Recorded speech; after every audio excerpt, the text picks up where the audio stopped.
அடுத்த நாளும் ரொம்ப சந்தோஷமா தான் தொடங்கும் அப்படின்ற நம்பிக்கையோட தான் அன்னைக்கு நாங்க எல்லாரும் தூங்க போனோம். ராத்திரி 2 மணிக்கு ஒரு பயங்கரமான சத்தம்.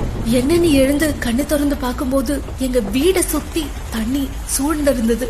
திரும்பி என் குடும்பத்தை பார்க்கும்போது யாருமே இல்ல. என் பேர குழந்தையோட கை விரல் மட்டும் என்னால பார்க்க முடிஞ்சது. அட்லீஸ்ட் அவளையாச்சும் எப்படியாவது காப்பாத்திடணும் அப்படின்னு சொல்லி நீந்தி அவளை என் கையால புடிச்சு தூக்கிட்டேன். அதுக்கப்புறம் என் ஒரே லட்சியம், என் உயிரை கொடுத்தாச்சு இவளை நான் காப்பாத்திடணும் அப்படின்னு மட்டும்தான் இருந்தது. கண்ணு கெட்டுற தூரம் வரைக்கும் ஃபுல்லா இருட்டு. அந்த இருட்டுலயும் எப்படியோ நீந்தி தப்பிக்க முயற்சி பண்ண ஆரம்பிச்சோம்.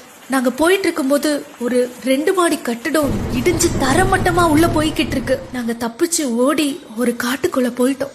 காட்டுக்குள்ள கொஞ்சம் தூரம் ஓடினதுக்கு அப்புறம் பார்த்தா எங்களுக்கு எதிரில 3 காட்டு யானை, அதுவும் ஒரு கொம்பன் யானை எங்க கிட்ட நெருங்கி நெருங்கி வந்தது. நாங்க ஒரு பெரிய துயர்ல இருந்து ஓடி வந்திருக்கோம். தயவு செஞ்சு எங்களை எதுவும் பண்ணிடாத, என் குழந்தை எனக்கு காப்பாத்தியே ஆகணும் அப்படின்னு அது முன்னாடி கதறணும்.